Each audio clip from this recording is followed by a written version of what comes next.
Stop getting overcharged by grocery stores. They'll sell you a pack of chicken breasts for $11.31, where you can buy a whole chicken for $11.20. In this video, I'll show you how to break down a whole chicken so you can stop paying the premium. Nearing the end, I'll also show you some ways to utilize the whole chicken. You are about to see an uncut, real-time, and unedited video of how I break a chicken down. First, let's remove the wing. Pull one wing away from the body. Cut through the joint where the wing meets the breast. Repeat for the other side.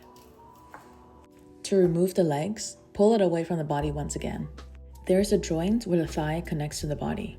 Cut through the skin between the leg and the body first. Apply a bit of pressure until the joint pops.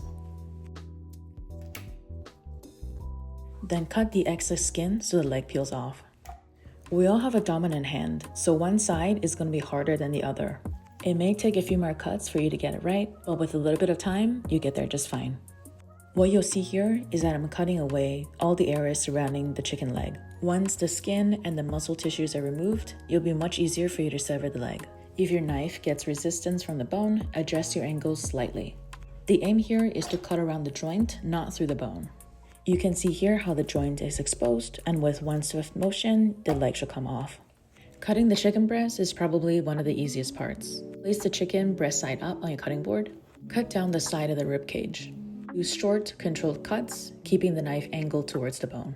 Make your way until the breastbone. Control cuts until the meat is fully separated from the body. Make sure to hold down the chicken firmly when you do this. It's really easy to slide, and we don't want injuries here. When you're making small cuts, keep peeling the chicken meat back. That will give you more visibility and help you guide along to where the knife should go. Let's repeat it on the other side. Since the breastbone is already exposed, you can start by halving the chicken. Use similar techniques as the one you used before, all uncontrolled cuts until the meat is separated from the bone. Reposition your chicken as needed to be able to cut down the side of the rib cage. Peel back chicken meat as you make small incisions, and that's how you can guide your knife along to the direction you're trying to go to. Separate the skin and the remaining muscle tissues, and there you have a perfectly cut chicken breast. The chicken skeleton that remains is also a great ingredient. Let's leave that aside for now, and I'll show you some recipes for it later. In the meantime, the pieces that we have can be broken down further based on your cooking preference. To separate the drumlet and the winglet, locate the joints, feel the soft spot between them, and then make a smooth cut. You can also separate the chicken leg with the chicken thigh. This area is a bit more dense, so you want to make a few small cuts before you go for the joint. Cut the skin and the muscle around it, find the ball and socket joint between the drumstick and the thigh, make a smooth cut, and that's how you can separate the two. You see here that the cut is through the cartilage, not the bones. And this is how you have 5 different cuts of chicken. If you buy a pre-cut, grocery stores can easily charge you double if not triple the price. Let me also show you some really easy chicken recipes. Now that you've got all this chicken, you might choose to eat it right away, or you can also freeze it for later. I like to cook my drumlet and winglets in the air fryer to make a really crispy chicken wing. The chicken breast can be really easily enjoyed with a simple sear.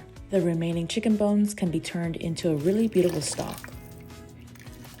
For meal prep, I like to marinate my chicken overnight so they're extra tasty the next day. For all other extra pieces of chicken, I like to freeze them in Ziploc bags, and when you defrost it, they don't lose any flavor or moisture at all. Save this video if you want to watch it the next time you cut chicken. Don't forget to subscribe to see more like this, and I'll see you in the next one.